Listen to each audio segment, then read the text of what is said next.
sebuah rumah, ya, sebuah pintu dari sebuah lembaga pendidikan di sini. Jadi ada dua proses yang tidak bisa kita pisahkan antara recruiting dan selecting. Jadi pintu gerbang ini seperti kita misalnya masuk melewati immigration, ya, masuk ke sebuah negara, pasti ada aturan-aturan, pasti ada kriteria tertentu yang harus kita penuhi untuk persyaratan kita masuk ke dalam sebuah negara atau ke dalam institusi ini. Jadi kalau recruiting itu sendiri itu adalah the process of employing new people. Jadi notes-nya di sini adalah new people. Berarti orang-orang baru yang kita welcome. Silakan datang, silakan masuk ke dalam lembaga kami, silakan datang masuk ke tempat kami. Untuk apa? Untuk bekerja di sini bersama-sama dalam institusinya, dalam institusi kita. Kemudian jadi pertanyaan adalah recruiting itu is not an easy work, but it is not too hard.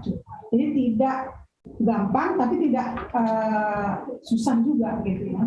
Jadi we finding a star in the crowd. Jadi kita berusaha mencari bintang, mencari calon inspiring facilitator di antara kerumunan, di antara semua aplikan yang berusaha melamar di lembaga kita. Jadi itu tidak mudah dan tidak susah, tapi nggak cukup waktu cuma dalam 1 jam atau an hour interview, it is not enough. Kemudian recruiting itu dari semua calon kandidat welcome kita, mungkin bisa secara global orang juga bisa melamar ke institusi kita, tapi ada satu proses yang sejalan dengan itu adalah selecting. Jadi selecting itu apa? Setelah banyak proses orang memasukkan aplikasi ke kita, ada proses selecting di kita, yaitu reducing that number and choosing from among those individuals. Kita harus milih, harus tetap ada dipilih kriteria apa yang relevan kualifikasinya dengan kita. Jadi harus ada kriteria yang khusus yang kita tentukan sebelum orang-orang masuk ke dalam lembaga atau institusi kita. Karena yang jadi concern kita adalah bahwa ini adalah gate, bahwa ini adalah pintu yang akan menentukan siapa yang in, siapa yang akan out di dalam lembaga kita. Jadi balik lagi, saya ulangi bahwa proses recruiting ini, proses selecting ini adalah sebuah gerbang, pintu bagi lembaga untuk menentukan siapa yang akan bisa masuk ke dalam timnya. Harus ada dulu job fit-nya, posisi apa, job specification-nya apa, posisi apa yang akan diisi, di-identify dulu, ditentukan dulu. Jadi sehingga baru kita bisa open recruitment.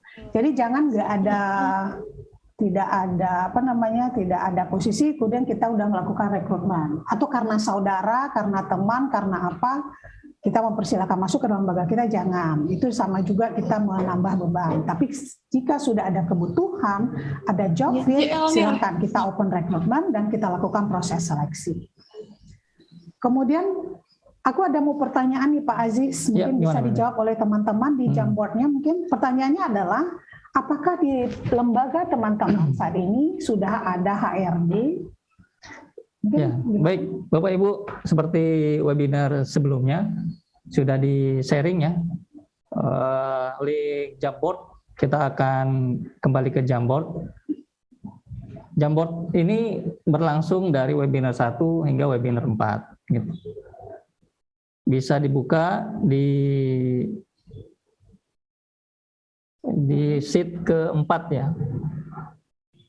Jadi di Jamboard sudah dibuka Jamboardnya. Jadi Bapak Ibu semua yang bergabung hari ini, kami sarankan sejak awal bahwa webinar kita menggunakan laptop gitu ya, atau PC gitu ya, supaya kita bisa berinteraksi dengan menggunakan Jamboard.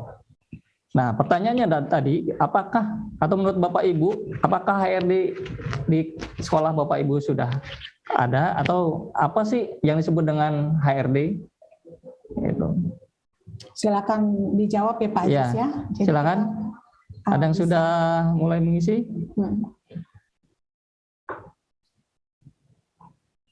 Apakah ada yang menjalankan fungsi HRD ataukah ada HRD? Sudah ada HRD-nya. Silakan Bapak Ibu. Tinggal klik tanda stiker baru 4 orang yang bergabung nih. Sudah kelihatan 4 orang yang bergabung. Pilih stiker. Ya. Ya, sticky note. Jawabannya jujur apa nggak jujur Pak Aziz? Ya seadanya. Seadanya aja. Sepemahaman Bapak Ibu semua gitu. Ya. Karena ini sharing, sedikit saling belajar gitu ya. Oke, sudah ada Miss. Alhamdulillah sudah ada HRD. Sudah ada HRD di tempat kami.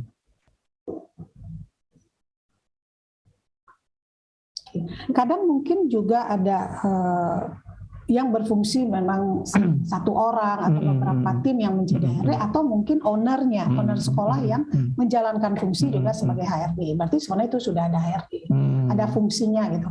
Kalau enggak, bagaimana proses rekrutmen ya atau training di lembaganya? Oh, ada yang jawabannya belum ada. Belum ada. HRD perlu. Oke, belum ada kepala sekolah merangkap menjadi HRD. Oke. Luar biasa. Kemudian HRD yang melakukan proses rekrutmen. Oke, berarti sudah ada ya. Ya. Alhamdulillah. Nah, seberapa penting nih HRD ini ada di setiap sekolah? Oke, seberapa penting? Kita kan memiliki sebuah lembaga pendidikan ini saat ini ya. Mungkin kalau kondisi yang ideal, kalau kita berharap kondisi ideal, mungkin memang dibutuhkan lembaga khusus untuk mengelola SDM, mengelola fasilitator kita. Tapi apabila kondisinya masih belum ideal, mungkin itu bisa dilakukan oleh ownernya, owner dari sekolah, atau bisa dilakukan oleh kepala sekolah, prinsipal, atau siapapun itu yang di top leader yang bisa melakukan fungsi itu. Tapi minimal mereka menyadari bahwa ada fungsi HRD yang menjadi amanah mereka. Jadi jangan menjadi pilihan yang kesekian, tapi itu menjadi pilihan yang top 5 lah ya, top 5 attention, menjadi perhatian mereka bahwa SDM ini atau fasilitator menjadi perhatian mereka. Jadi kalau ideal memang sebaiknya ada. Kalau belum ideal, mungkin fungsinya dijalankan oleh kepala sekolah atau siapapun leader yang ada di lembaganya. Baik, teman-teman, pertanyaan tadi, jika sudah memiliki HRD ataupun berproses, insya Allah itu baik ya, bisa baik selama masih terus berproses. Pertanyaan yang penting adalah kita semua sama, ini adalah di dunia pendidikan, bergerak di dunia pendidikan. Tapi kita kan unik ya, unik, masing-masing lembaga pendidikan itu pasti punya perbedaan. Misalnya contohnya SDIT akan berbeda dengan SDIT alam. Misalnya pesantren akan berbeda dengan pesantren alam. Sekolah alam juga akan berbeda dengan sekolah alam Indonesia. Nah, jadi kemudian pertanyaannya adalah sekolah kita. Nah, jadi sekolah Bapak Ibu silakan tentukan masuk ke yang mana gitu loh. Karena penting, karena nanti bagi HRD bekerja setelah jelas misalnya pendidikan kita ini pesantren, berarti nanti kualifikasi atau hal-hal lain yang berkaitan dengan HRD itu mengarah ke pesantren, akan mensupport apa yang akan menjadi visi, misi, dan value institusi atau lembaga. Jadi itu yang paling pertama ditentukan adalah apakah visi, misi institusi, apakah visi, misi lembaga kita, apa core value-nya, dimanapun kita berada sekolah kita saat ini. Tapi itu yang paling penting, dan setelah itu baru HRD bisa bekerja dengan baik. Kemudian teman-teman perlu menyadari bahwa HRD itu juga berproses ya. Jadi kalau ini pengetahuan umum ya, mungkin kita semua sudah mengetahui bahwa ada istilahnya mungkin generation ya, ada generation boomers, ada generation X, ada generation Y, dan saya yakin ilmu sosial ini dibikin orang pasti berdasarkan research ya, pasti berdasarkan ada satu alasan yang besar yang perlu menjadi concern kita, terutama dunia pendidikan, karena pendidikan ini kan harus berkembang, harus agile sesuai dengan zamannya, berarti otomatis HRD-nya pun juga harus berubah, bertransformasi. Kalau versi boomers, kalau saya baca ya, ini pengetahuan umum buat kita semua, kalau versi boomers, HRD-nya berfungsi mungkin hal yang sangat sederhana. Siapa yang nggak hadir, siapa yang hadir. Sebenarnya untuk performance manajemennya sendiri belum clear. Mungkin masih berdasarkan owner atau top manajemennya aja. Jadi secara spesifik performance sistemnya mungkin masih ada di kepala atau masih ada di laptop. Jadi prinsipnya masih tacit knowledge. Itu masih ada di kepala orang-orang tertentu. Kemudian keputusannya tergantung kepada manajemen atau kepada owner. Sedangkan kemudian bertransformasi HRD menjadi Human Resources Management di Generation X. Nah, itu performance itu udah mulai ada sistemnya, sudah mulai jelas, sudah mulai masuk ke tahap strategik. Yang HRD. Siapa yang Iya. siapa yang nggak hadir hari ini, bukan sesempit itu gitu. Jadi lebih luas lagi dan dia lebih strategik lagi. Bu Ainun. Kemudian mereka akan melakukan Makanya Bu Ainun bilang kalau saya jadi anunya Disaik. Di mute dulu. Bukan Bu Ainun. Oh, bukan ya? Itu Anu ya. Bapak Ibu yang mengikuti ini di mute dulu biar bisa konsentrasi pembicara. Iya. Silakan lanjut, Miss Mimi. Ya, terima kasih Pak Aziz. Jadi artinya gini, ketika di Human Resources Management sudah ada 180 degree, sudah ada keterbukaan, sudah ada semua orang sudah tahu bagaimana prinsip-prinsip HRD. Apalagi di generasi Y sekarang, Generation Y itu harus lebih open lagi karena informasi juga lebih terbuka. Jadi nggak bisa lagi ilmu ke-HRD itu hanya ada di kepala sekolah, hanya di kepala ownernya, tapi sebenarnya semua orang di dalam institusi itu harus paham tentang fungsi human capital orang-orang yang ada di lembaganya. Kemudian pertanyaan kita adalah, ini pengetahuan umum ya, masih introduction bagi kita. Mungkin saat ini Bapak Ibu ada di generasi apa, kemudian sekolahnya dibangun oleh generasi siapa. Bisa aja sekolahnya dibangun oleh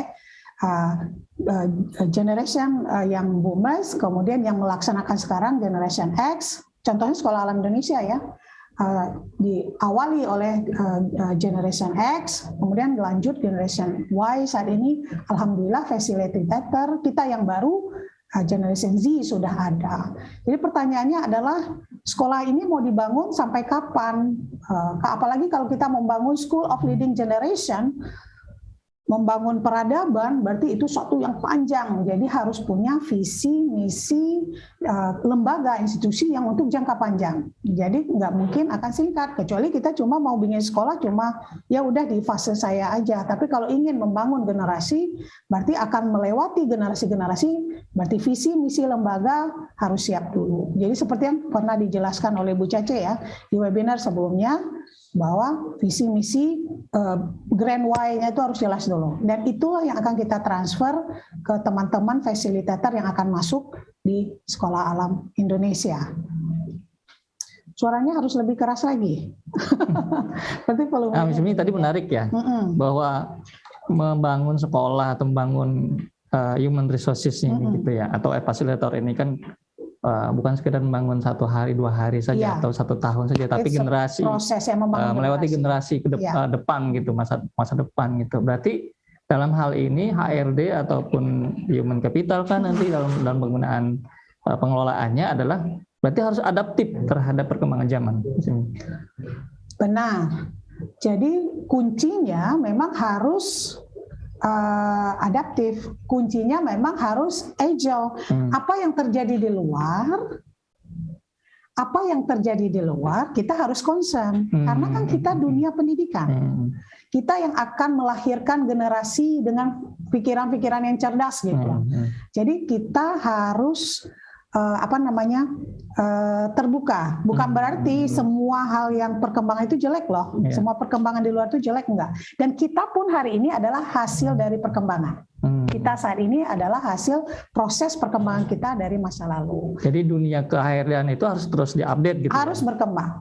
Jadi apabila kalau misalnya teman saya sebelumnya Pak Lutfi bilang bahwa student yang pertama atau yang harus belajar pertama adalah Guru. Benar. Dan sebelum guru sebenarnya yang harus belajar itu adalah HRD-nya atau leadernya. Jadi sebelum guru HRD-nya dulu, leadernya dulu yang harus belajar. Jadi itu yang akan bisa mentransformasi, menginspirasi nilai-nilai ke bawahnya. Itu Pak Aziz. Menarik. Lanjut Miss Mi. Iya, oke. Jadi kita lanjut ya teman-teman.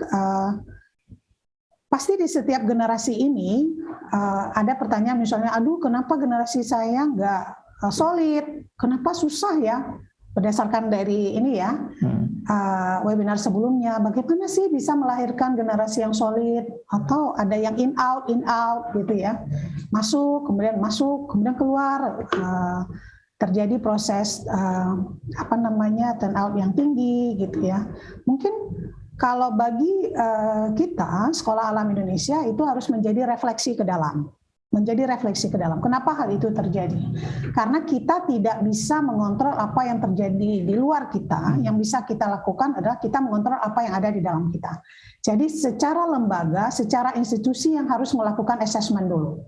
Melakukan internal assessment, mencek dulu apakah yang kita punya saat ini mungkin harus melakukan perkembangan, harus melakukan adjustment. Jadi yang bisa kita kontrol adalah lembaga kita, diri kita. Jadi kita cek apakah lembaga kita sudah punya visi, misi, core value yang jelas. Sehingga teman-teman yang baru yang akan bergabung dengan kita itu merasa nyaman, merasa clear apa yang akan mereka hadapi ke depan. Mereka bagaimanapun mereka generasi muda yang berharap mereka punya masa depan yang cerah. Mereka berharap mereka akan develop. Kalau saya pribadi kalau nggak develop pasti orang nggak mau. Jadi prinsipnya adalah apakah mereka akan growing together, mereka akan develop bersama-sama. Bagaimana lembaga institusinya punya visi misi nggak, punya nilai yang sama nggak. Nah, jadi pastikan itu dulu. Kalau tentang soliditas dan sebagainya itu adalah sebuah proses yang itu ada tahapnya lagi nih ya, ada tahap lagi di proses development untuk para facilitator. Pada saat ini yang kita bahas adalah proses rekrutmen dan selecting. Bahwa kita masih open nih kepada semua orang, silakan masuk. Ya silakan masuk. Masuk generasi Z, generasi Y, masuk ke lembaga kita. Kemudian kita yang menentukan, yang memberikan selecting atau proses selection berdasarkan visi, misi, dan nilai perusahaan kita atau lembaga kita. Nah, Ismi, dipotong sebentar. Tadi ya, silakan Pak Aziz. Visi, misi, nilai gitu ya. Artinya kan ini tidak mudah gitu ya. Mendapatkan guru-guru baru, guru muda yang memang itu dia punya visi misi yang sama gitu. Nah, ini generasi Z atau Y gitu ya. Yang visi misinya biasanya experience gitu. Bagaimana pengalaman di SAI gitu ya, bisa awet gitu. Fasilitatornya itu dengan ya bersama dengan SAI gitu. Ada yang sudah 10 tahun, mungkin yang paling muda mungkin ada yang 2 tahun, 3 tahun gitu. Itu bagaimana merawatnya misalnya? Berarti sebenarnya itu adalah hari ini adalah buah kerja keras dari leader atau fasilitator di masa lalu, termasuk Pak Aziz atau saya sendiri yang 20 tahun ya di Sekolah Alam Indonesia. Berarti kita adalah hasil kerja keras dari lingkungan di masa lalu kita. Kita merasa berkembang nggak? Kita merasa growing nggak? Kemudian value kita sama-sama berkembang di sini, sama bagus di sini. Insya Allah pasti akan soliditas terjamin. Berarti itu adalah kerja keras leadernya. Siapapun leader pada masa itu, terima kasih ya. Alhamdulillah ya, bersyukur kita dilingkungi oleh orang-orang yang semangat belajar, ya selalu memperbaiki diri, selalu berinovasi. Gitu. Dan kalau generasi sekarang, generasi Y dan generasi Z, kan beda tuh Pak Aziz. Rasa ingin tahu mereka lebih tinggi. Mungkin kita dulu agak malu-malu ya. Tapi generasi sekarang karena teknologi yang sangat tinggi, informasi sangat terbuka, jadi bagi lembaga juga harus siap untuk terbuka semua informasi dan harus siap ketika ditanya kita firm visi misi kita ini, value kita ini. Ternyata belum ada. Ya bikin diskusi. Kalau ownership sekolah itu ada di yayasan atau di milik sendiri, ya bisa minta tim ya untuk membantu. Tapi kalau Sekolah Alam Indonesia kan unik. Kita kan community based school bersama-sama, jadi nggak bisa sendiri-sendiri. berarti kita bersama-sama dulu, kolegial, bersama-sama kita memutuskan apa yang akan menjadi visi misi kita. Jadi itu yang akan lebih mudah HRD menjalankannya. Berarti Miss Mi, fasilitator itu artinya merasa memiliki sekolah itu sehingga jadi lebih lama gitu ya bersama dengan sekolah gitu ya. Itu bagaimana membangun bahwa mereka punya sense of belonging gitu ya, artinya merasa memiliki sehingga mereka juga sayang kalau kita berangkat awal kemudian pulang lebih cepat gitu, artinya masuk kemudian baru setahun 2 tahun keluar gitu. Mulai dari proses rekrutmen dan selecting, how to treatnya, kan itu ya, the way-nya, caranya, bagaimana men-treat, kan kita nggak mungkin masing-masing akan membawa nilai sendiri, masing-masing akan membawa value sendiri. Tapi sekolah alam Indonesia harus punya value, punya nilai sendiri. Jadi para leadersnya, para siapapun yang berfungsi sebagai HC, kepala sekolah, itu men-treat mereka, artinya memanusiakan ya, menjadikan mereka bintang. Kalau di sekolah alam Indonesia itu guru itu unik. Jadi antara Pak Aziz, saya, Bu Ainun, Pak Lutfi atau siapapun itu tidak ada yang sama. Jadi kita tidak melahirkan orang yang sama karena kita bukan pabrik. Jadi semua produknya sama gitu, persis speknya enggak. Justru sekolah alam Indonesia kaya bahwa semua guru itu dari awal masuk memang udah mereka bintang, mereka star yang harus kita diamond, yang harus kita olah, yang biasa bahwa mereka akan unik, tumbuh berkembang sesuai dengan, kalau istilahnya dengan muyulnya masing-masing, dengan sesuai dengan kemampuan mereka, dengan talent mereka sendiri. Jadi mereka akan menemukan bintangnya, sama seperti anak-anak ya. Jadi ketika mereka dijadikan diri mereka sendiri yang sama bertumbuh dan berkembang, insya Allah ownership-nya, jadi mereka terlibat dari awal ya. Mereka terlibat dari awal, ada keterbukaan, kemudian how to treat-nya tadi, kan kita nggak bisa, bukan karena kolegial tadi, kalau ada sesuatu yang dibicarakan. Jadi seperti itu. Kalau up and down itu biasa. Apapun lembaga pasti ada ups and down, fasilitatornya mungkin merasa semangatnya lagi turun, lagi naik, itulah fungsinya leader. Itulah fungsi merangkul lagi, ditanyain lagi, oh lagi baper ya, lagi ada masalah ya, lagi apa ya. Jadi ketika dia merasa diterima apa adanya diri mereka dan juga sesuai dengan visi misi lembaga, insya Allah ownership mereka akan muncul. Jadi itu yang harus. Berarti ada saluran-saluran yang disediakan, misalkan bentuknya FJD misalnya gitu. Yang kalau berdasarkan experience sekolah alam Indonesia malah lebih banyak informal ya. Lebih banyak informal. Itu nggak salah. Jadi intinya prinsipnya secara dua silakan berjalan dengan baik. Karena kita pasti akan secara struktural kan nggak mungkin. Lebih dari 2 orang atau kita berdua itu harus ada leader, harus ada sistem. Nggak mungkin sebuah lembaga tidak ada leader, tidak ada sistem. Pasti ada sistem. Tapi harus ada ketika di gate tadi, di pintu gerbang kita masuk, kita harus menyadari bahwa pasti ada sistem, pasti ada aturan. Kemudian kita mengikuti aturannya, tapi how to-nya, hubungannya kita, jadi apa nih? Jadi keluarga. Kalau di sekolah Indonesia, insya Allah menjadi keluarga ya. Menjadi keluarga, tumbuh besar bersama. Walaupun ada tantangannya juga nanti. Tapi kita harus sadar bahwa dalam sebuah keluarga ini pasti akan ada tantangan. Dan itu nggak bisa dihindari. Karena kalau kita menghindari sama aja numpuk-numpuk di belakang. Jadi hadapi di depan. Dan kadang juga tidak semua itu harus tidak semua masalah itu juga dibicarakan. Dibicarakan dalam sebuah forum, bisa dibicarakan di luar forum karena kita tadi keluarga, tapi untuk hal-hal yang berkaitan dengan lembaga harus di dalam forum musyawarah tadi.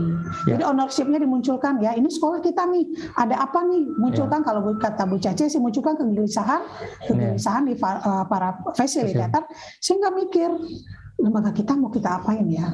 Jadi karena kita melahirkan para bintang, jadi sebenarnya lebih enak. Jadi karena mereka kan berkontribusi real ya. Jadi menjadi guru yang sadar gitu ya. Menjadi guru, itu pertanyaan itu, menjadi guru nyasar, sadar atau benar? Atau bayar. Atau benar ya. Yang terakhir benar katanya.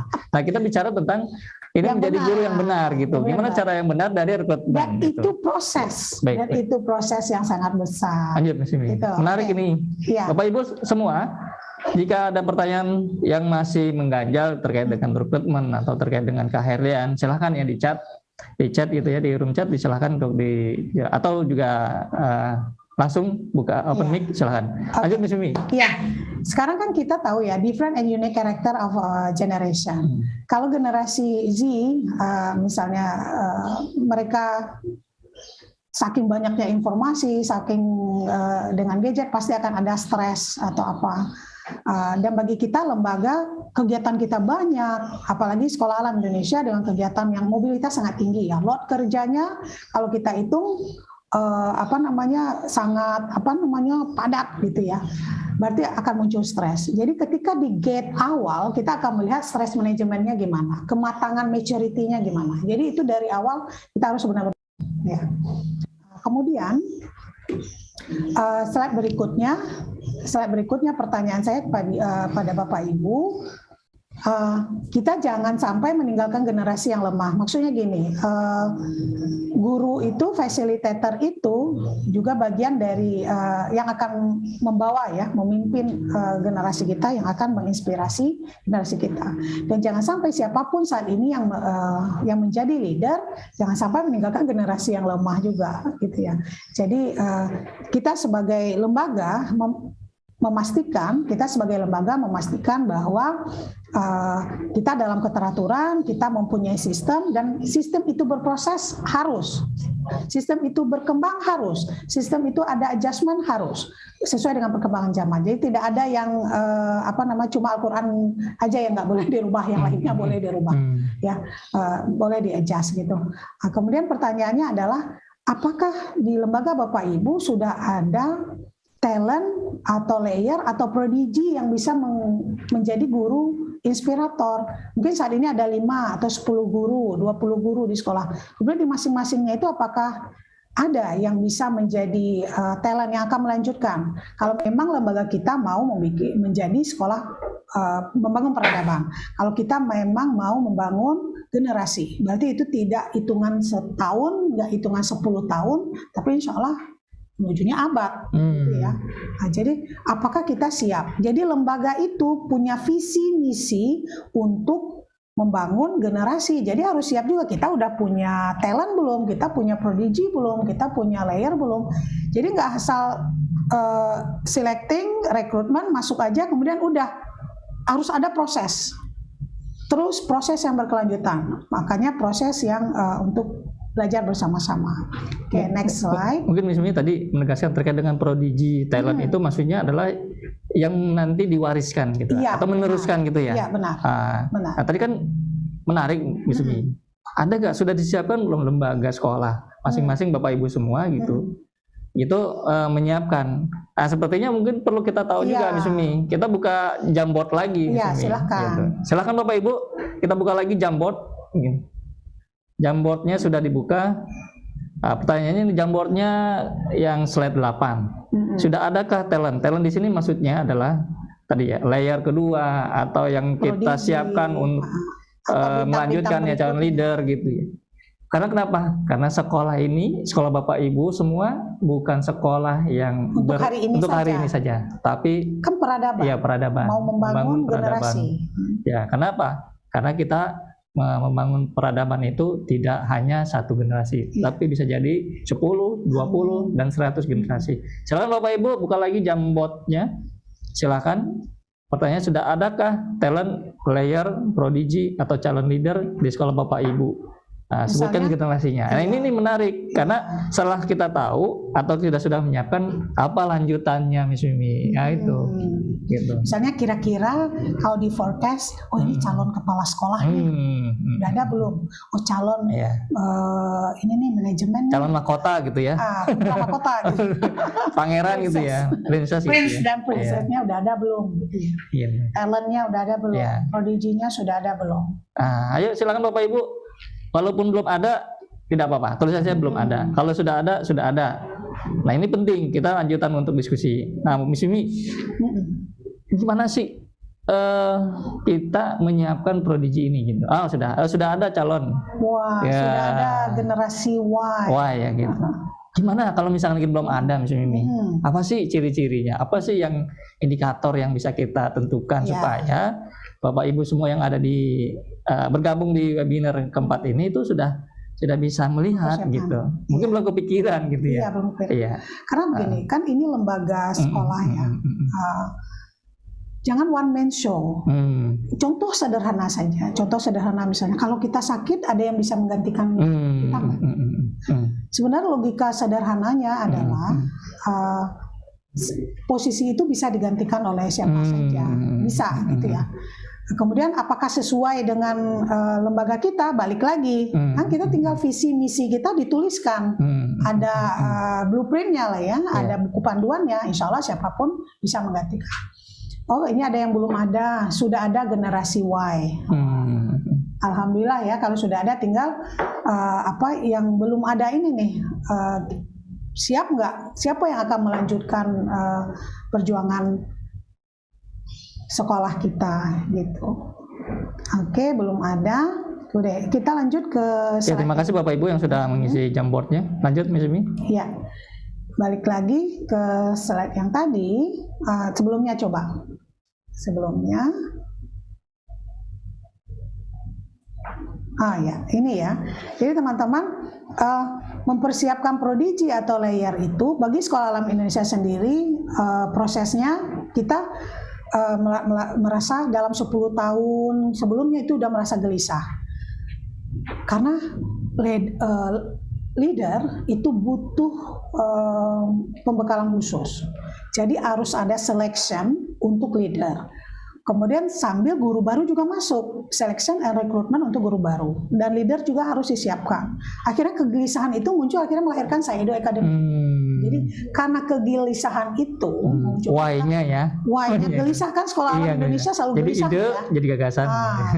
Jadi harus gelisah terus. Jadi kalau udah nyaman nggak mikir jadi. Harus mikir. Wah, maka lahirlah sekolah guru yang kita sebut dengan Saido Academy sehingga bisa berbagi ya sama teman-teman hari ini. Itu berdasarkan kegelisahan kita bahwa harus ada para inspiring facilitator yang akan menggantikan, dan otomatis juga harus ada leader ya, harus ada leader berikutnya, generasi berikutnya. Kemudian yang paling penting adalah itu membangun timnya, karena kan jangan one man show, jangan sendiri. Jadi nanti kalau satu sakit, satu ada halangan, satu apa, bisa berhenti itu sekolah. Atau ketika yang satu keluar ternyata ya udah, wah bingung siapa yang akan melanjutkan karena nggak ada lagi orang. Jadi jangan, minimal dalam satu posisi itu ada 2 atau 3 yang bisa prospektif ya, yang akan menjadi starnya, yang akan menjadi tim. Ini sebaiknya yang dibangun adalah tim.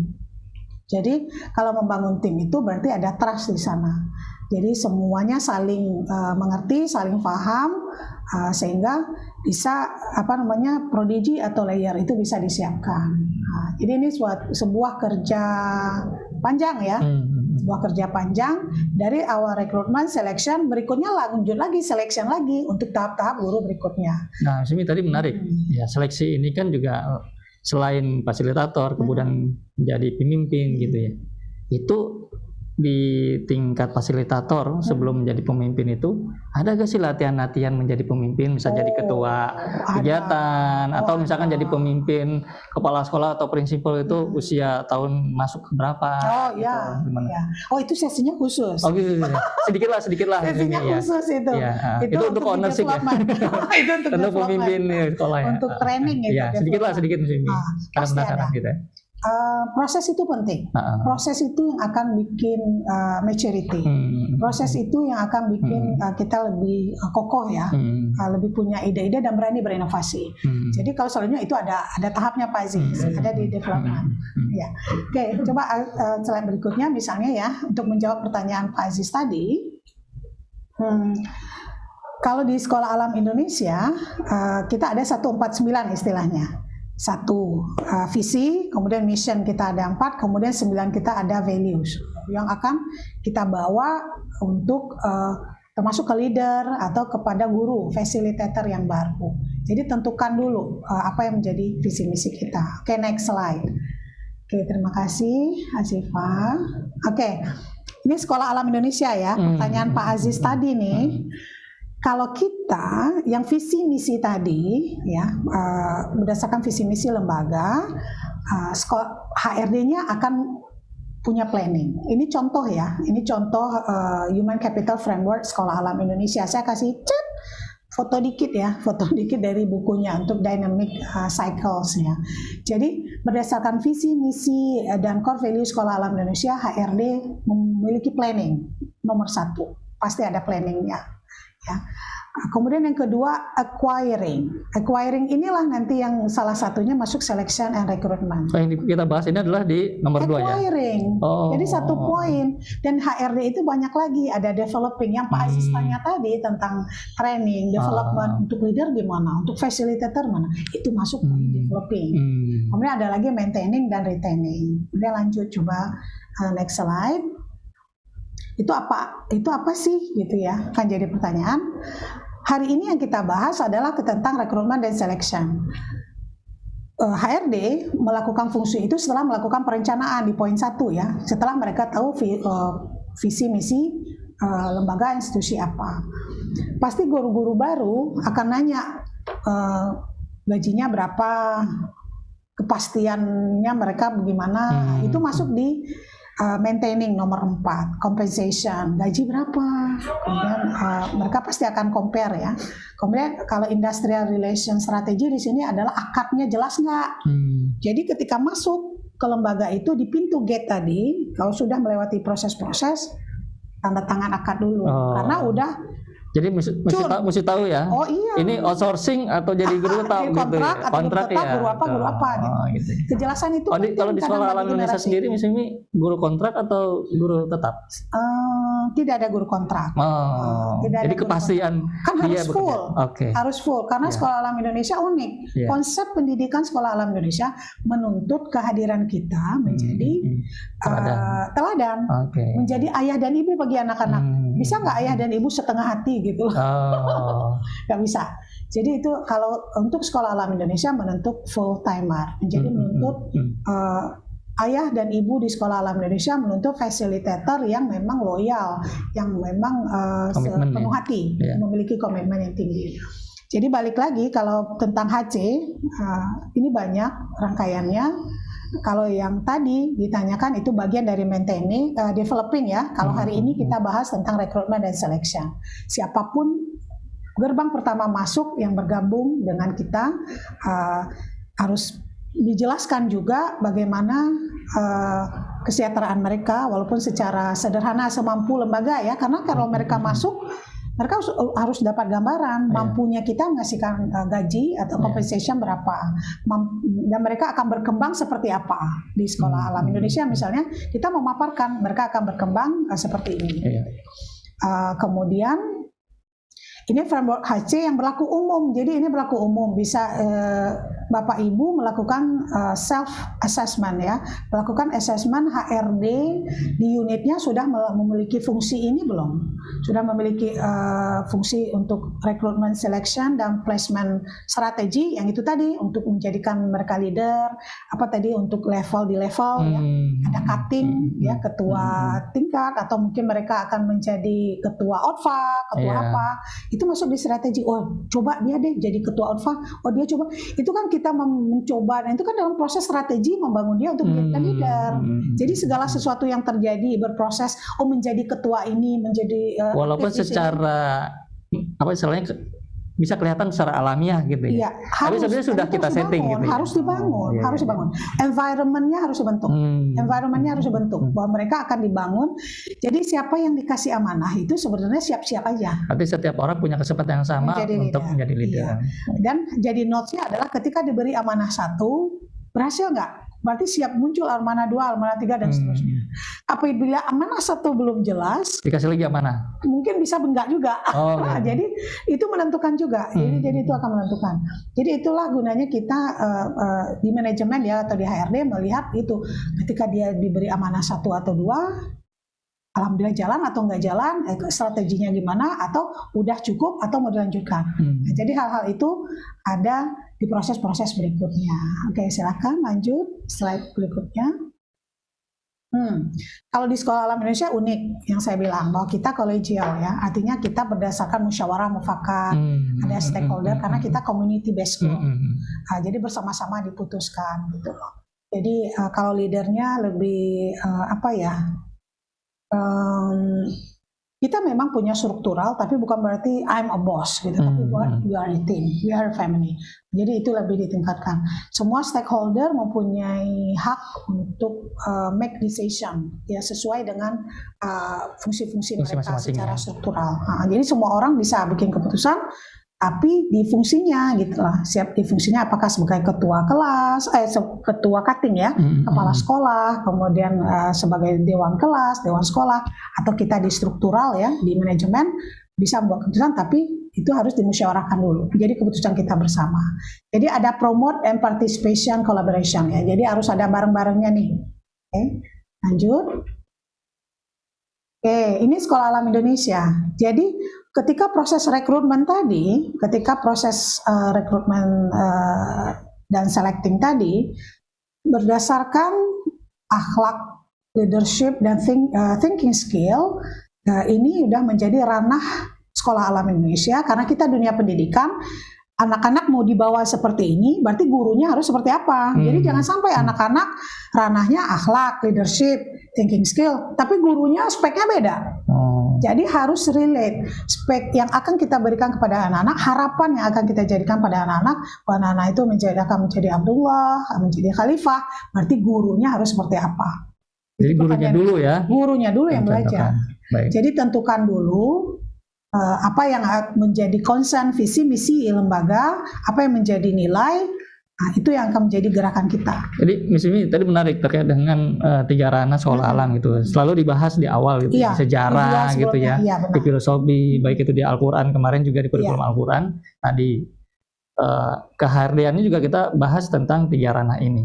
Benar. Nah kalau kita proporsi gitu, akhlak misalkan berapa persen gitu ya. Leadership berapa persen, karena leadership pasti ada kerjasama gitu ya. Akhlak pasti ada terkait dengan karakter, thinking skill juga ada terkait dengan kemampuan, kompetensi dan sebagainya misalnya gitu. Berapa persen gitu ya?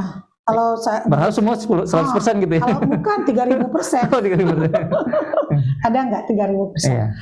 Jadi intinya adalah seperti yang disampaikan kemarin ya oleh Ustadz Hudori, bahwa Al-Quran itu menjadi the way of life. Itu tuh yang berat. Tapi bukan berarti orang-orang yang masuk ke Sekolah Alam Indonesia, udah dulu hafiz dulu, ini dulu, ini dulu. Enggak. Ada alhamdulillah yang hafiz seperti yang kemarin ya Ustadz Subita, alhamdulillah. Kemudian yang lain-lainnya berproses. Selama mereka mau berproses, growth mindset, mau berproses sesuai dengan visi, misi, dan value kita, welcome. Berarti kita yang harus siap membangunnya. Jadi setiap sekolah punya karakteristik sendiri dalam menentukan. Temukan dulu karakteristik dari sekolah. Mau berapa persen dan sebagainya itu setiap sekolah punya keunikan. Kan sekolah itu unik, jadi nggak sama. Silakan firm dulu dengan lembaganya. Jadi baru nanti kita akan firm dengan facilitator seperti apa yang akan kita bangun. Baik. Jadi berdasarkan yang kemarin, misalnya penjelasannya itu menjadi ayah dan ibu berdasarkan kronologis, jadi nggak bisa kalau di sekolah aja baik gitu, kalau di sekolah aja pakai kerudung, kalau di luar nggak bisa begitu. Harus semua package dalam hidupnya juga, termasuk dia sebagai guru, dia di rumah juga. Nah itu adalah satu paket yang you take it or leave it. Ini Sekolah Alam Indonesia begini. Sesuai nggak? Kalau sesuai sama ayo gitu. Oke, selanjutnya. Jadi dalam School of Leading Generation, Sekolah Alam Indonesia, kalau saya ini bukan urutan ya. Kalau misalnya ini summarize ya, simple summarize. Jadi bahwa di Sekolah Alam Indonesia itu sangat concern atau menjadi way of life kita, Al-Quran dan Sunnah. Kemudian para guru fasilitatornya harus ya. Berapa persen tadi pertanyaan Pak Aziz, saya bilang selama masih umur berusaha ke arah itu menjadi qudwah, berarti akhlak dan adabnya harus growing, harus berkembang menjadi lebih baik. Kemudian kita community based school, ownership-nya kita by all semua, kemudian kita jadi keluarga. Kalau secara ilmu kita berharap adalah orang-orang yang mau bertumbuh dan berkembang bersama, mau belajar bersama. Itu akan menjadi kekuatan yang akan melahirkan inovasi baru. kemudian menjadi teamwork dan kolaboratif. Oke, lanjut. Ini tentang Sekolah Alam Indonesia ya. Oke. Kemudian kalau misalnya human capital ya, HC mengeluarkan kita begini, mengeluarkan recruitment vacancy ini. Proud to be inspiring teacher. Proud to be, bangga menjadi guru yang menginspirasi. Bahasa kita sederhana aja, love children, love outdoor activity, love learning, love working, itu bahasa simpelnya, tapi balik jauh di dalam itu adalah ketika love children, mereka siap jadi role model, menjadi ayah dan ibu di kelas. Jadi maturity itu penting. Berarti di kelas itu ada 2 guru. Iya, benar. Guru laki-laki, Iya. guru perempuan. Iya, harus ada model. Ini kan saya tidak tahu, mungkin Bapak Ibu semua di sekolah masing-masing apakah satu kelas itu 2 guru gitu. Tapi di sekolah alam yang saya tahu juga Iya. ada 2 guru, misalnya KB TK misalkan sekolah Iya. KB kelompok bermain dan TK itu guru laki-laki. Gimana caranya misalnya? Iya. Bagi para bapak-bapak, Assalamualaikum. Bagi bapak-bapak memang itu sesuatu yang challenging. Tapi apabila nilainya yang kita bawa ya perjuangan ya, ini makanya sekolah perjuangan mungkin ya, bahwa selama mereka mempunyai mimpi untuk membangun peradaban, membangun generasi, insya Allah mereka bisa kita temukan. Jadi para HC ini memang harus punya effort lebih, jadi jangan menyerah. Waduh, di tempat saya nggak ada sedikit yang lamar, itu pernah dialami. Pernah kami alami ya di HR. Jadi kita hunting, wah kita kampus-kampus yuk, kita roadshow di kampus, via WhatsApp, via pertemanan, keluarga, dan juga kita kalau di awal berdirinya Sekolah Alam Indonesia, orang lingkungan di sekitar. Jadi orang lingkungan sekitar, karena nanti orang lingkungan sekitar kita yang bisa kita berdayakan, mereka akan menjaga dan sama-sama berbangun bersama dengan Sekolah Indonesia. Jadi seperti yang manajemen ya, kalau misalnya yang untuk kantin atau untuk support itu orang-orang sekitar, masyarakat sekitar. Untuk para facilitator kita akan coba kampus-kampus terdekat, daerah-daerah terdekat. Apalagi sekarang kita udah enak banget, versinya udah WhatsApp atau lewat Instagram. Jadi kita ini aja bagi orang-orang yang sama nilainya dengan kita, insya Allah akan ketemu. Jadi proud to be inspiring teacher. Jadi temukan dulu lembaga kita siap nggak membangun mereka bersama-sama. Jadi yang dibangun adalah kebanggaan dia menjadi seorang guru. Karena biasanya kan guru gitu kecil gajinya. Kalau nggak berkembang, kalau gurunya berkembang apa enggak? Kalau gurunya berkembang, you will be proud. Nah itu bagaimana mendapatkan seorang guru yang mungkin dari awal dia guru nyasar misalnya, sehingga jadi guru benar akhirnya dapat gitu. Gimana tuh misalnya? Inspirasinya. Balik lagi, leadernya, manajemennya harus siap. Makanya kalau di Sekolah Alam Indonesia diramu dalam SI Edu Academy. Jadi kita ada kebutuhan nih gitu, ada kebutuhan untuk menyiapkan generasi, menyiapkan orang yang lebih hebat lagi. Bangunlah tim di sekolah Bapak Ibu, bangunlah tim, bangunlah satu sistem, kalau bisa ya sebuah lembaga sehingga bisa sama-sama terus-menerus kita melahirkan inspiring teacher dan mereka bangga pada diri mereka sendiri. Bangga pada diri sendiri itu nggak bisa bohong. Tapi bagi orang yang berproses, yang terus belajar, bukan bangganya dalam konteks dia ria ya, dalam konteks ria. Tapi bangganya ini adalah dia bisa melakukan manfaat lebih. Diri dia berkembang dan bisa memberikan kebaikan yang lebih. Pasti insya Allah ketemu. Orang yang memberikan kebaikan yang lebih mau nggak? Ya mau gitu. Maka balik lagi lembaga siap nggak? Udah firm belum visi misinya? Oke, next.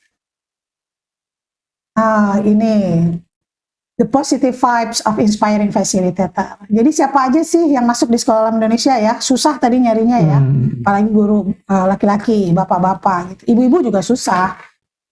Siapapun sebenarnya gini, prinsipnya tadi kan love children ya, cinta anak. Cinta anak itu intinya dia akan menjadi ayah dan ibu, akan menjadi qudwah di kelas, bukan hanya di kelas tapi di semua kegiatan kita. Kemudian siapa aja calon-calonnya? Kalau di Sekolah Alam Indonesia sih menerima fresh graduate, alhamdulillah diterima, yang experience juga, tapi selama umurnya masih di bawah 30 tahun. Berapa 30 ya? Kenapa 30, Miss? Karena konsep pendidikan Sekolah Alam Indonesia membutuhkan 3 tadi nih, ruhiyah, jasadiyah, fikriyahnya yang Stamina gitu ya. Naik gunung. Naik gitu ya. gunung, susur Iya, pantai. susur pantai. Siapa duluan yang harus jalan? Gurunya, leadernya, baru kemudian anak-anak. Jadi siapa yang kita terima? Fresh graduate. Karena fresh graduate berarti kita lembaga atau sekolah alam Indonesia harus siap membina, membangun. Jadi makanya kita bangun sekolah itu ya.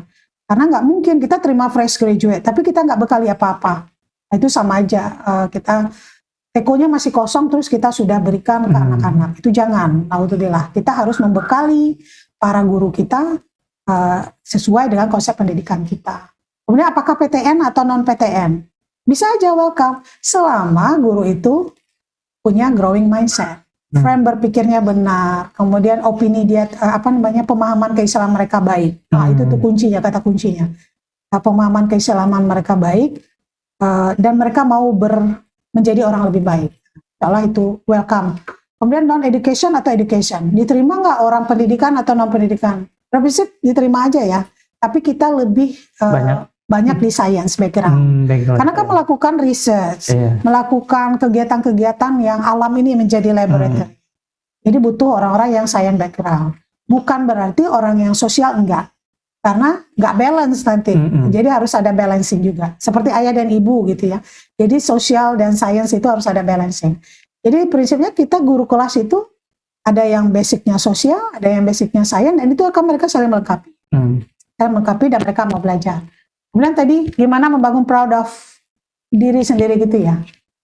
Jadi para fasilitator ini kita berharap mereka adalah orang-orang yang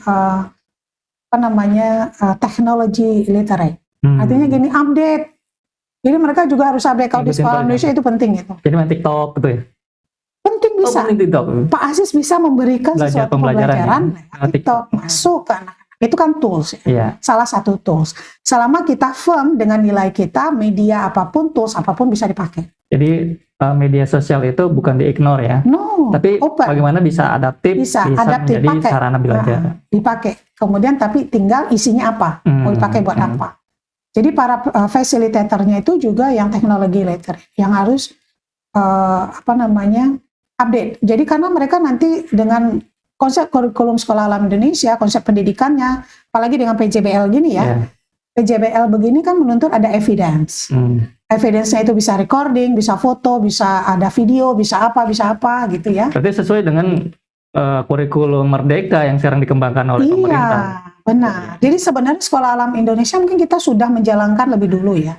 Sudah memberikan mulai dari 20 tahun yang lalu ya, kita konteks merdeka itu benar-benar kita melakukan yang menurut kita, wah ini lebih asik nih, real life experience-nya kita melakukan eksperimen ini nih, melakukan ini nih.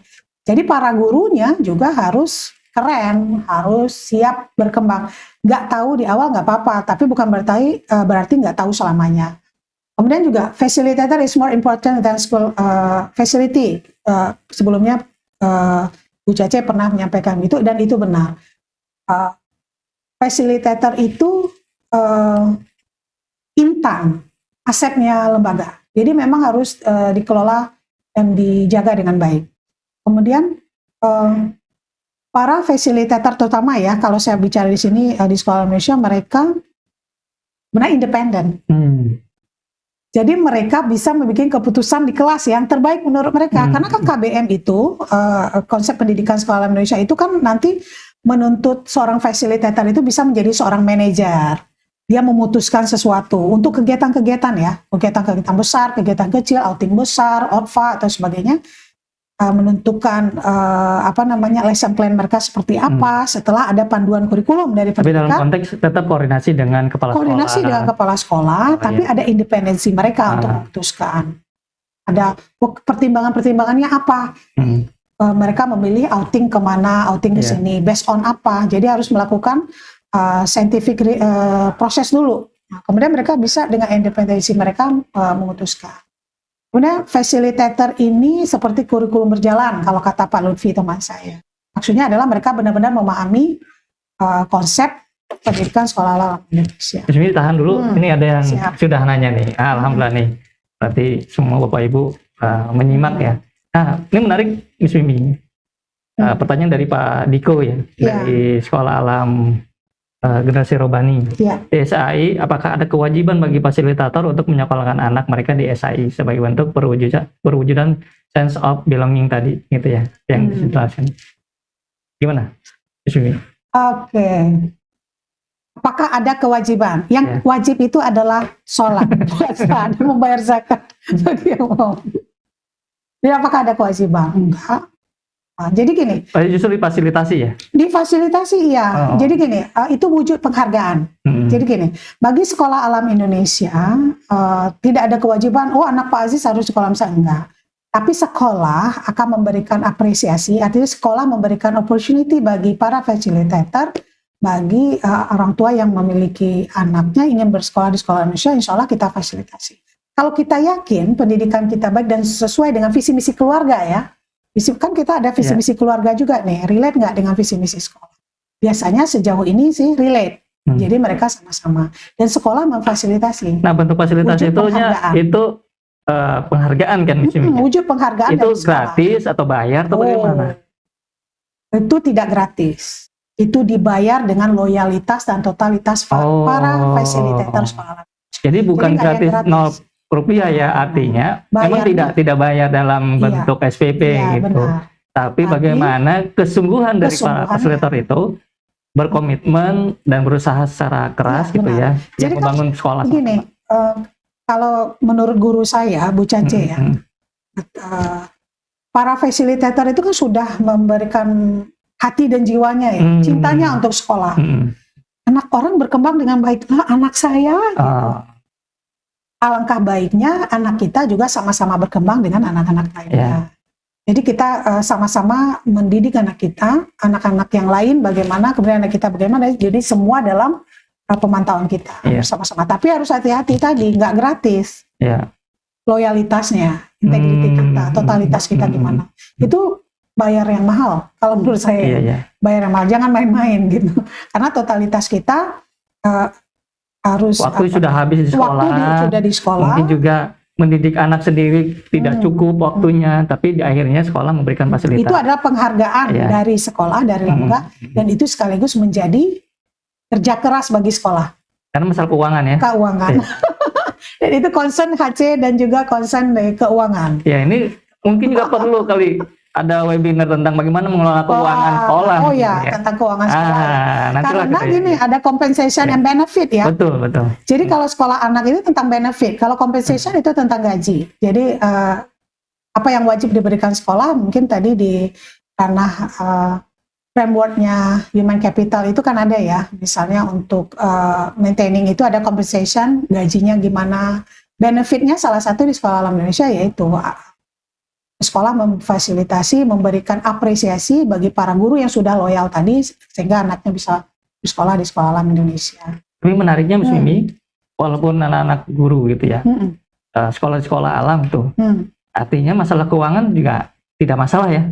Artinya ada orang tua juga yang, saya dapat informasi nih gitu, bayarnya lebih gitu, SPP-nya gitu, jadi subsidi silang gitu, artinya orang tua punya konsen juga bagaimana anak-anak guru ini sekolah-sekolah alam mendapatkan fasilitas yang terbaik juga bagi anak-anak. Jadi begini, kalau yang umum di luar kan happy wife, happy family. Kalau di sini adalah happy teacher, happy facilitator, happy school.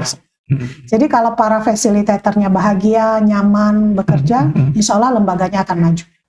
Jadi kalau kata guru saya, Ustadz Kudori, keberkahan itu ada di sana. Nah, itu kata kunci yang bikin HRD kalau mikirin keuangannya jelek gitu. Karena kata kuncinya berkahnya di sana. Ya udah. Kalau datanya berapa kira-kira hari ini nih, sampai hari ini ya, berapa murid kita yang memang berasal dari anak guru? Lebih hampir 2 kelas ya. 2 kelas. Hampir 2 kelas. 2 kelas itu kalau di sekolah alam berapa murid? 50 atau 60. 50 artinya tidak ada uang pemasukan gitu ya. Benar. Tapi dalam konteks keuangan masih aman ya. Nanti di keuangan mungkin ada trik khusus. Oh iya, ini kan masalah fasilitator. Kalau HRD, kalau fungsinya HRD begini, to empower, memaksimalkan gimana fasilitator itu bisa bekerja dengan baik, dengan nyaman, Jadi dengan anaknya bersama-sama dengan kita kan nyaman ya. Iya. Nah, tapi kan ada konsekuensinya juga. Iya. Di lembaga ada konsekuensi. Hmm. Tapi itu adalah, kalau kata guru saya tadi, itu adalah keberkahan. Tapi kerja keras kita kan bersama. Ya. Kerja keras kita bersama di sini. Ya, ini juga jadi kegelisahan. Kegelisahan Akhirnya lagi. muncul ide bagaimana Ide untuk menutup lagi. ini, bagaimana. Iya. Ya, ini kita bahas di masalah keuangan, Iya, benar. manajemen keuangan. Iya, Ini benar. salah bahas di sini. Dan kita kan para guru itu Iya. juga harus dijaga izahnya ya. Iya. Kan kita tahu berapa gaji para Betul. fasilitator. Para fasilitator itu dia tahu gajinya, bukan berarti dia harus merasa rendah diri, merasa apa gitu ya. Itu harus dijaga juga. Sehingga muncullah independensi mereka, sehingga muncullah kreatif dan inovasi mereka. Kalau mereka nyaman bekerja, Nah, ada pertanyaan lagi Mas Bibi. Ini untuk fasilitator yang akan diangkat menjadi guru tetap. Dalam akadnya berapa lama guru tetap ini? Harus tetap bertahan di sekolah. Ada gak perjanjian kamu harus 5 tahun ya, atau 3 tahun ya, atau 2 tahun? Konsekuensinya apa sih kalau keluar gitu? Iya. Bisa di slide berikutnya mungkin kita lihat. Ini sudah akan ada menjawab ya. Sudah menjawab. Oke, lanjut. Jadi tadi kalau inspiring itu menjadi kudwah ya. Oke. Untuk proses dulu, proses recruiting dan selecting nggak mungkin hanya 1 jam. Nggak mungkin hanya 1 jam. Kalau di Sekolah Alam Indonesia, 1 full day. 1 hari pun juga nggak cukup. Jadi ada secara ruhiyah, jasadiah, fikriyah kita kelola. Kemudian ada observasi, ada reciting Al-Quran, ada physical testnya, ada interview, ada public speaking, dan creativity. Jadi semua ini memang 1 hari, tapi impact-nya yang akan kita lihat adalah untuk berhari-hari gitu. Mungkin bisa next slide. Oke. Nah, tadi kan recruiting Miss Min ya, saya potong sebentar nih. Tadi 1 hari full. 1 hari full. Itu cukup. Dengan Tidak sekian cukup. banyak, tidak cukup. Harusnya tidak cukup. Oh, tidak cukup. Harusnya cukup. Oh. Karena kita melihat kandidat itu kan seperti iceberg. Kandidat itu hanya terlihat di permukaan. Dia kan artinya Miss Mimi nggak kenal dengan siapa nih talent yang baru masuk, calon facilitator baru masuk. Kita cuma melihat permukaan aja. Kita nggak tahu apa yang ada di pemahamannya gimana, pemahaman keislamannya gimana, mentality mereka gimana, jasa dia mereka gimana, fikriyah, pemikiran mereka gimana, kan nggak tahu ya. Dalam 1 hari kita nggak bisa melihat. Makanya kita sebenarnya gini, usaha kita untuk proses rekrutmen itu, selection itu mencari smart people. Smart people itu orang-orang yang akan nanti akan ngasih ide ke kita sebenarnya untuk apa yang lebih baik bagi kita. Oke, lanjut teman-teman. Berikutnya. Nah, pertanyaan, ya, ini pertanyaannya nih. Apakah ada keharusan berapa? Ada komitmen atau ada sampai berapa komitmen, tahun? Ya. Jadi balik tadi ke rekrutmen, nggak cukup hanya 1 hari sebenarnya. Jadi kalau ta'aruf itu di awal pasti yang manis-manis ya. Kan rapi performance-nya gitu. Pakai sepatu. Pakai sepatu. 1 minggu tuh ya. Ini. Atau 1 bulan. Nanti 3 bulan diterima lepas sepatu. Nah, jadi kita di awal itu ada yang melihat performance-nya. Jadi melihat performance-nya. Secara general. Melihat attitude-nya, mungkin the way dia bicara dengan sesama. Jadi kita proses rekrutmen awal itu memang ada proses yang official, ada yang non-official sebenarnya, yang melihat, tadi dia begini loh, ngomongnya agak kurang ini, dan kurang senyum pas masuk sekolah, bukannya dia yang sebagai tamu negor dulu, sapa dulu, tapi ngebosi misalnya, itu udah bisa jadi ininya kita, indikator performance-nya dia secara umum gimana. Nah, kemudian setelah 1 hari rekrutmen tadi, apakah dalam proses selection dia lolos atau tidak? Dicoba. Kita coba dulu 1 bulan, ta'aruf dulu 1 bulan. Jadi ada trial admission, percobaan 1. Kemudian selama percobaan 1 itu 1 bulan, setiap minggunya ada HC-nya berfungsi, memberikan pembekalan tentang filosofis pendidikan, tentang ada asesmen juga. Ya, dilakukan pembekalan dan asesmen per minggu. Per minggu. Per minggu dulu. Itu kerja keras. Lebih baik kita kerja keras di depan daripada bayarnya di belakang. Nah, itu kuncinya juga, salah satu key-nya. Kemudian lolos atau nggak lolos ke tahap berikutnya. Kalau lolos, masuk trial admission percobaan 2. Itu ada akad lagi kan? Ada akad baru. Jadi setiap 1 bulan ada akad. Oh. Jadi ternyata dia 1 bulan itu mau keluar, ya nggak apa-apa, berarti ta'aruf kita nggak cocok, ya udah bye aja gitu, nggak apa-apa, pisah baik-baik. Terus kalau 3 bulan ada lagi pembekalan di dalam 3 bulan itu, HC-nya berfungsi lagi, harus memang close ya, harus benar-benar rapat pemikiran mereka, karena begini, konsep pendidikan sekolah alam Indonesia ini kan suatu yang baru, yang tidak semua orang bisa tahu, berarti kita yang harus memberitahu. Jadi itu kepala sekolah, HRD, atau siapapun senior teacher, senior facilitator harus membantu teman-teman yang baru, yang masuk tadi rolling ya di kelasnya untuk pemahaman tentang konsep pendidikan sekolah Indonesia. Jadi itu malah padat. Jadi ini prinsip trainingnya malah on job training. Jadi langsung kemudian diberi masukan. Nah tadi ada satu yang Miss Mimi sebutkan, kan di rolling Miss Mimi dalam tahap guru-guru ini yang baru gitu ya, 3 bulan pertama itu kan di rolling per kelas gitu. Itu memang di sekolah alam di rolling, karena kan sekolah alam Indonesia itu kan ada KBTK, kemudian SD, SMP atau SL gitu, Kita kemudian sampai BLES, SMA gitu ya. Itu gimana di rolling begitu bisa Di rolling. sampai Oh, muter-muter begitu? Iya benar. Berapa bulan? Apakah berapa minggu setiap rollingnya? Jadi kalau untuk di 1 bulan itu kita rolling per minggu. Tujuannya apa? Tujuannya apa?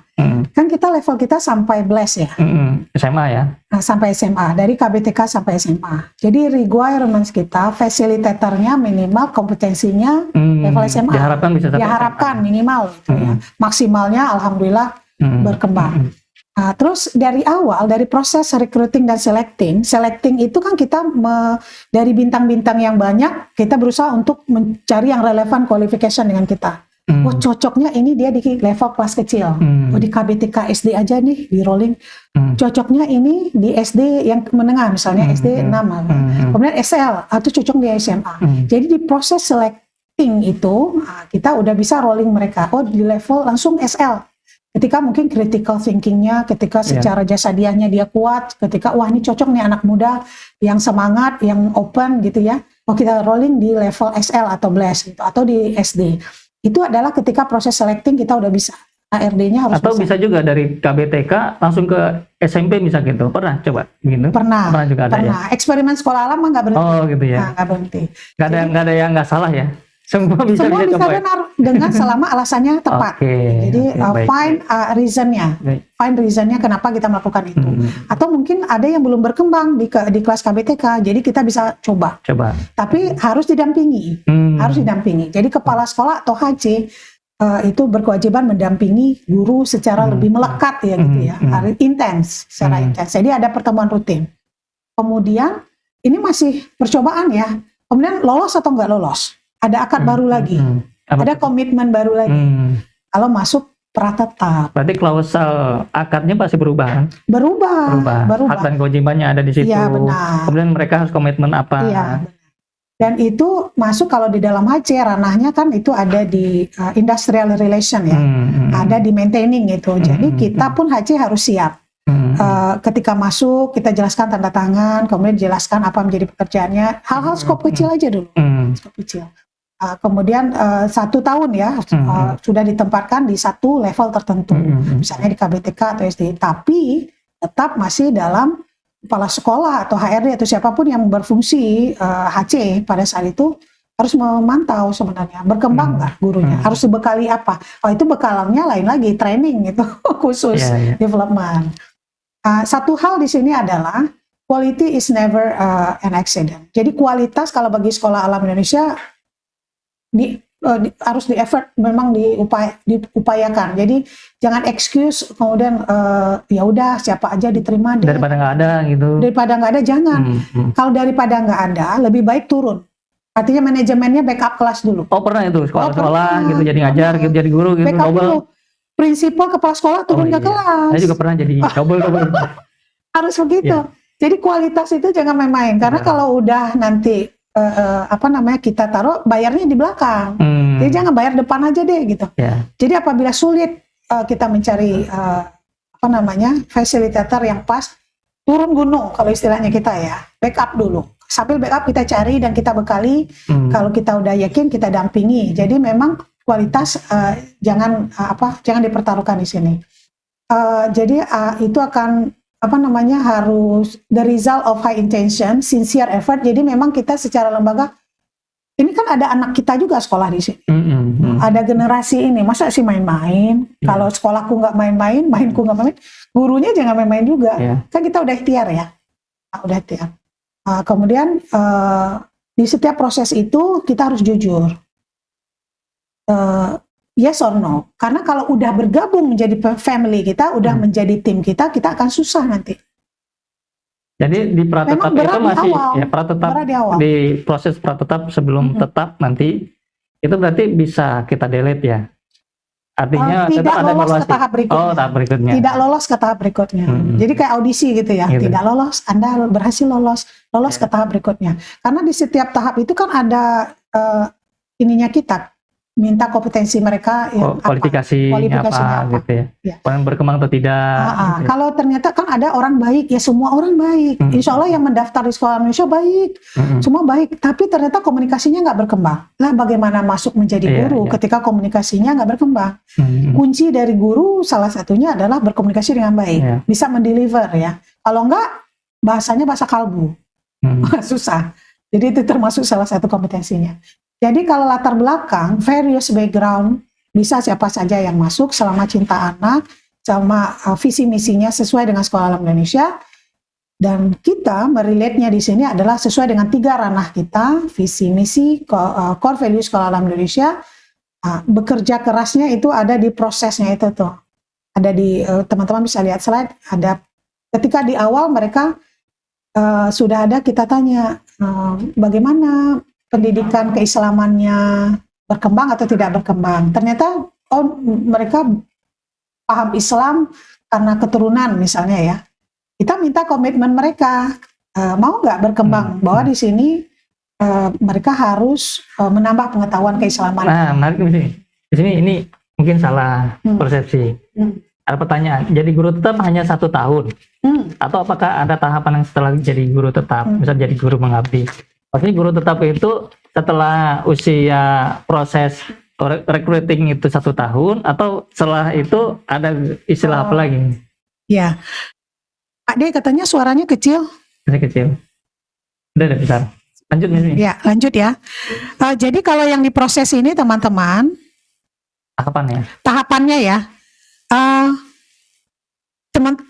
sebelum menjadi guru tetap Sekolah Alam Indonesia, mereka melewati fase percobaan 1 dulu, melewati fase percobaan 2 dulu, kemudian baru pratetap selama 1 tahun. Setelah pratetap 1 tahun, kita angkat menjadi guru tetap. Guru yayasan, guru tetap yayasan. Iya, guru tetap yayasan.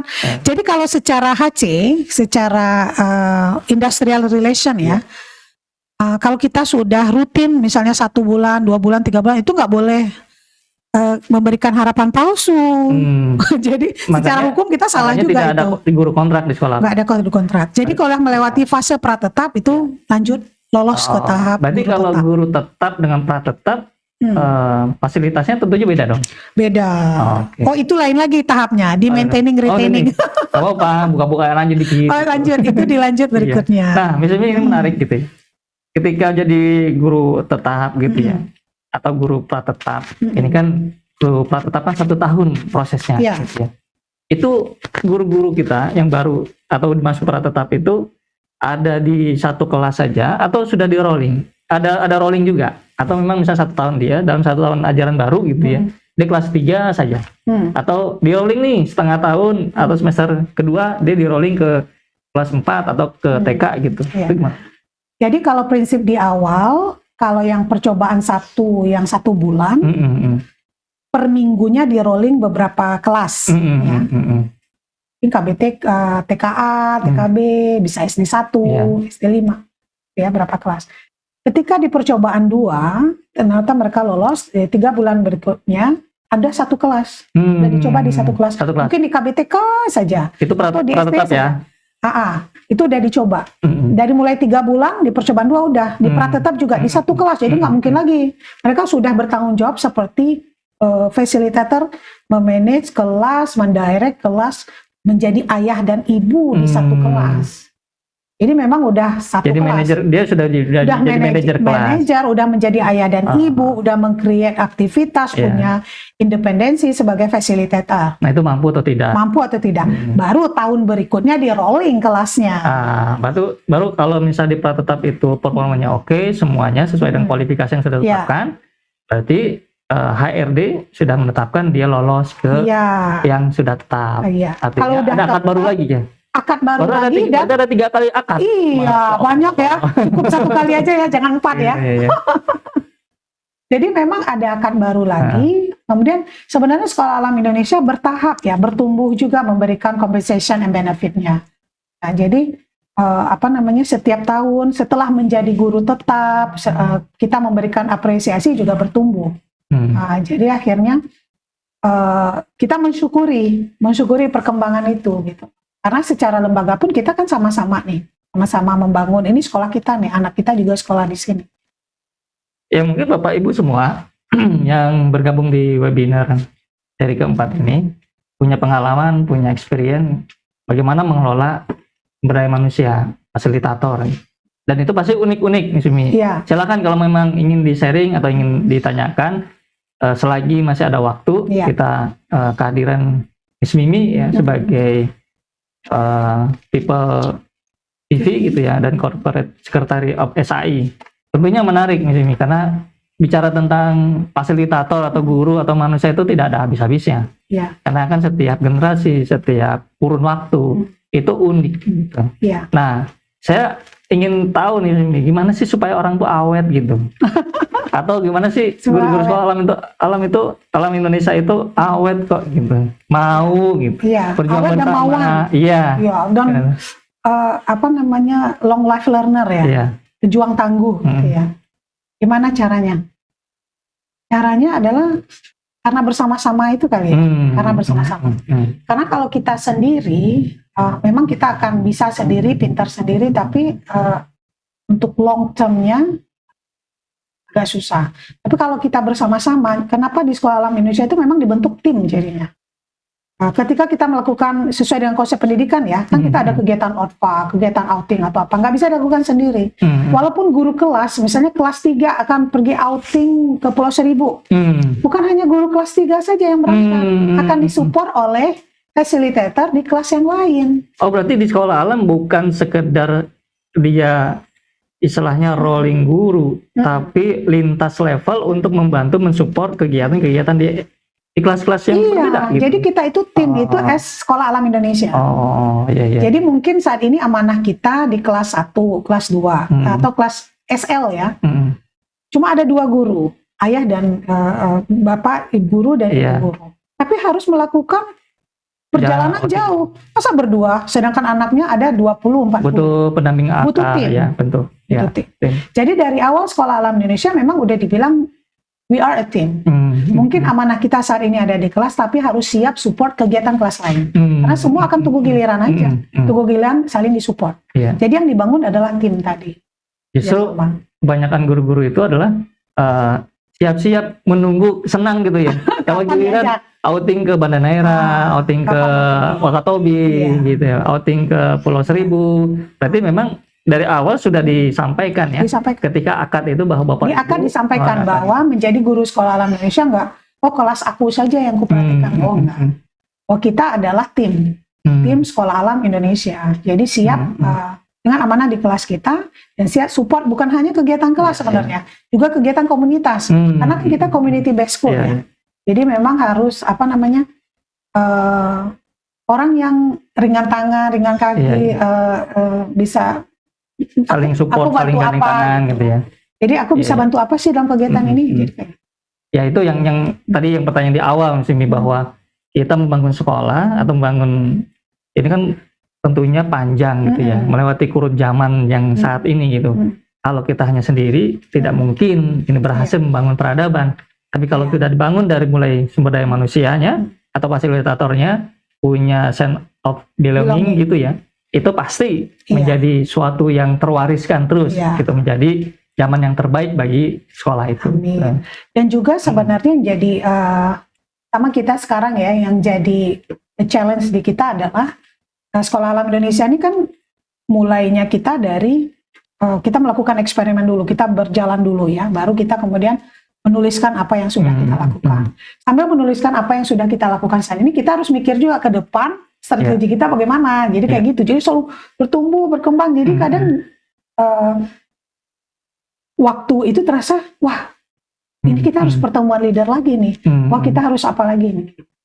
Jadi memang yang pertama melek itu ya memang kita. Para leader yang di manajemen, yang concern, yang menjadi apa namanya, yang fungsinya sebagai human capital tadi untuk bisa membangun timnya. Dan yang paling penting sebenarnya yang harus dibangun adalah budaya belajar dan membaca ya. Kalau yang saya lihat di Sekolah Alam Indonesia itu yang terbangun environment-nya itu, kalau misalnya ditawarin siapa yang mau scholarship, mau ini, wah pasti semuanya bisa kosong itu sekolah. Karena saking gurunya mau semangat belajar, ya. Jadi dibangun budaya belajar, budaya membaca. Jadi kadang kita ngecek buku apa yang terakhir dibaca. Jadi harus update. Jadi kita kan nggak ada punya buku ini ya, pegangan, buku pegangan atau handbook khusus gitu ya. Jadi berarti gurunya, para fasilitatornya harus siap belajar membuka banyak resources. Ya, karena tadi 3 hal yang penting di Sekolah Alam Indonesia juga adalah buku, gitu ya. Kemudian fasilitator, dan juga yang satu lagi apa, Miss? Buku guru, metodenya. Metode, gitu ya. Artinya intinya buku ini penting. Kemudian fasilitator juga penting untuk belajar. Kemudian fasilitator juga penting untuk mengembangkan metodologi pembelajaran. Jadi kalau tempat bisa di mana saja. Nah, ini menarik, ada pertanyaan Miss Mimi gitu. Gimana metodenya, apa sih gitu ya? Pendekatan apa? Ini kan metode gitu ya. Untuk hasil yang introvert, sulit banget gitu ya. Sharing problem gitu, sehingga dia menjadi tidak betah gitu. Nah, Sekolah Alam sampai saat ini kan banyak yang betah nih, Miss. Gimana tuh untuk membangun kalau introvert trust gitu ya. Sebenarnya balik lagi ke proses rekrutmen apa selecting tadi. Nah, jadi siapapun yang leader yang menjalankan fungsi HC, itu kan kita akan melihat jenis-jenis kriteria orang, kompetensi orang, siapa saja. Di situ memang harus agak selected gitu. Memang kita harus selected melihat kira-kira dengan kepribadian orang seperti ini cocok nggak menjadi fasilitator. Apalagi kita, lembaga kita yang begini gitu ya, kita udah siap. Ternyata mungkin kan kita nggak mencari yang sempurna ya, kita mencari yang mau berkembang dan mau maju bersama kita. Wah, alhamdulillah mungkin introvert saat ini, tapi berarti kita harus siap. Metodenya apa? Ya harus sering diajak diskusi, diajak ngomong. Mungkin dan berdua gitu diberi ya. kesempatan, diberi kesempatan juga buat mereka untuk tumbuh dan kembang. Mungkin diberi justru malah kita gini. Yang tidak kalau kitanya siapa yang mau jadi ketua, menjadi ini, nggak ada yang tunjuk ya. Ada. Jadi kepala sekolah ada gitu, pada mundur semua. Kita beri amanah. Jadi di challenge. Jadi yang mungkin dia adalah yang introvert ini, Intan yang masih tertutup, yang asal. Jadi kita beri challenge. Beri challenge, diajak berkomunikasi. Oh ini targetnya begini loh, kita mau begini, disampaikan dan dia dilatih, diberi kesempatan. Kalau secara pribadi dia punya masalah gitu, apakah pendekatannya misalnya one to one gitu, one for one gitu seperti itu? Apakah memang dia kita datang ke rumahnya gitu, silaturahim gitu, mungkin kenyamanannya ada di rumah gitu, sehingga bisa terbuka gitu, Mas Mimi? Jadi gini. Menjadi human capital atau HC itu unik. Saya selalu bilang ke teman-teman yang saat ini amanahnya di HC, be sincere. Karena kan kita menegakkan sistem lembaga, tapi di satu sisi ada kebutuhan yang macam-macam dari semua orang. Karena semua orang akan membawa kepentingannya masing-masing, membawa urusannya masing-masing. Ini urusan anak lah, urusan inilah, semua orang akan membawa urusannya. Dan HC pun juga dia punya urusannya sendiri juga gitu. Tapi sebagai saat ini amanahnya di HC, dia harus berusaha semaksimal mungkin untuk menjadi fair, menjadi sincere, melihat masalah itu. Ternyata ada masalah, ini teman kita nih gitu ya. Silahkan disampaikan. Kemudian yang tertutup tadi, misalnya yang introvert, kemudian tiba-tiba dia nggak keluar, nggak betah. Seperti yang di chat ini ya. Tidak ada yang tiba-tiba sebenarnya. Tidak ada yang tiba-tiba. Sebenarnya Jadi dia cari akar masalahnya. Apakah tidak ada memang yang di tiba-tiba. rumah, apakah memang di sekolah, apakah dengan teman Diajak diskusi, Oh, diajak diskusi. Kalau Iya. di sekolah Indonesia, forum diskusinya banyak ya, ada likoan gitu misalnya. iya benar. Maka ketika di masa percobaan tadi, di masa percobaan 1, kita udah bilang bersedia kan mengikuti Untuk pembinaan. menambah ya pemahaman keislaman. Harus bersedia menambah pemahaman keislaman. Silahkan di luar atau di dalam. Kalau di luar di mana, sama siapa dan bagaimana. Nah, itu harus sepengetahuan HC. Kalau enggak, silahkan ikut yang ada di sekolah. Karena kita menyediakan. Itu ya jadi forum juga untuk ya, masalah ya, itu benar. keluar gitu, kemudian Ya, ada solusinya gitu ya. Dan juga dia bisa menyampaikan ke leader, ke kepala sekolah atau apa. Kalau enggak HC-nya berfungsi, panggil. Saya pernah pengalaman misalnya kelihatannya ini simptomnya ada masalah atau apa, dipanggil ajak diskusi. Jadi selesai gitu ya. Berproses. Atau kita bantu menyelesaikan. Sebagaimana mampunya lembaga ya. Kita bantu menyelesaikan. Intinya bicara dulu. Ya, artinya bahwa semua fasilitator ini dengan segala keunikannya adalah aset. Iya, itu harus bagi sekolah. Itu harus dijaga. Baik, bukan benda mati yang ya mereka harus kerja kemudian harus produksi. Itu sama aja kita di pabrik. Oke, berarti aset ya. Produksi. Ya, makanya tadi berarti kenapa itu kita investasi besar lembaga. Ya, Investasi lembaga dijaga, dengan hatinya ya. juga. Baik. Lembaga institusi harus memberikan hati, perhatian, dan juga termasuk tadi secara finansial kita berusaha sama-sama. Ya, Miss, ini luar biasa. Waktu sudah 1,5 jam tidak terasa. Terima kasih. Jadi memang panjang ya kalau kita bicara. Ini baru 1 titik ya. Iya, artinya kita perlu ada sesi-sesi berikutnya. Bapak Ibu jangan lupa nanti di sesi akhir untuk mengisi ya link exit tiket. Kenapa penting kita mengisi exit tiket ini? Karena ini nanti juga menjadi bahan evaluasi kita, gitu ya. Kemudian juga bahan juga untuk perbaikan kita.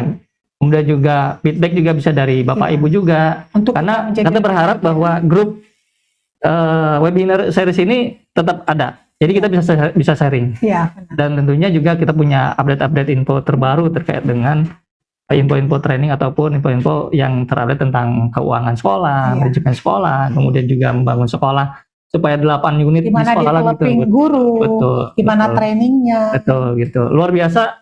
Dan tentunya webinar 1 sampai 4 ini mudah-mudahan menginspirasi Bapak Ibu semua. Ya. Dan setiap sekolah punya keunikan karakteristik masing-masing dan disesuaikan. Sehingga kita adaptif terhadap perubahan zaman dan juga kita punya semangat tetap membangun peradaban. Dari kami tentunya banyak salah dan kurangnya. Mohon maaf. Sampai ketemu lagi di webinar series SIA Edu Academy di bulan Mei. Dan terima kasih Miss Mimi sekali lagi. Kita tutup dengan lafaz hamdalah. Alhamdulillahirrabbilalamin dan doa penutup majelis. Subhanakallahumma wa bihamdika asyhadu an la ilaha illa anta astaghfiruka wa atubu ilaik. Assalamualaikum warahmatullahi wabarakatuh.